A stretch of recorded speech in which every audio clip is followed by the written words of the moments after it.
Page, उसको भी हमने ले किया। इस जिले में भी करीब शायद 174 बीघा, 174 बीघा जो सरकार की थी या थी और जिसको वक्त ने क्लेम किया, तो वो भी निकल करके आया।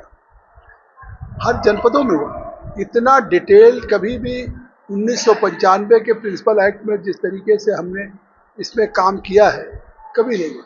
अब ये इसमें तो जाकिर नाइक भी इन्वॉल्व हो गए थे। मलेशिया से बैठ के कह रहे थे 1 करोड़ लोग अगर इसको डिसअप्रूव कर देंगे, पार्लियामेंट के पोर्टल पे कहेंगे कि साहब हम इस कानून को डिसअप्रूव कर रहे हैं, तो डिसअप्रूव हो जाए। तो इसमें तो बाहर की भी ताकतें लगी हुई थी कि ये वक्फ अमेंडमेंट बिल ना आने पाए, या जो अमेंडमेंट सरकार लेके आई है इस मकसद से। खुद किरण रिजिजू जी ने कहा था जिस समय अमेंडमेंट के लिए और जेपीसी को रेफर किया था कि हम चाहते हैं कि मौजूदा 1995 के वक्फ के कानून में संशोधन देकर के हम आए हैं, इस पर और डिटेल डिस्कशन हो, डिलिब्रेशंस हो, जिससे वाकिफ का जो इंटेंशन है वक्फ का कि गरीब पसमानदा मुस्लिम को, खवातीन को, बहनों को, विडोज महिलाओं को, विधवाओं को, अनाथ बच्चों को उसका लाभ मिले।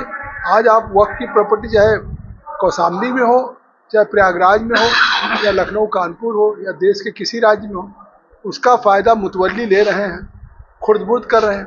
कहीं कोई institution, medical college, engineering college किसी वक्त की प्रॉपर्टी से यूनिवर्सिटी चल नहीं रहा, तो अगर सरकार उसकी बेहतरी के लिए कानून लाया है, सरकार उस वक्त की प्रॉपर्टी का फ़ायदा गरीब मुसलमान विधवाओं, महिलाओं, बच्चों को देना चाहती, तो ये क्यों विरोध कर रहे हैं?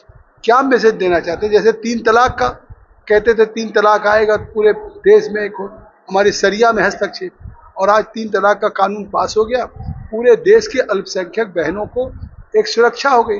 नहीं किसी बात पे शौहर नाराज हो गया तो फोन पे भी कह दिया 3 तलाक, तलाक तलाक तलाक, तो वो सड़क पे आ जाती थी। हमारे यहाँ तो किसी का 7 फेरे होते हैं, एक बार विवाह होता है तो फिर वो डोली पे घर में आती है, अर्थी पे जाती है।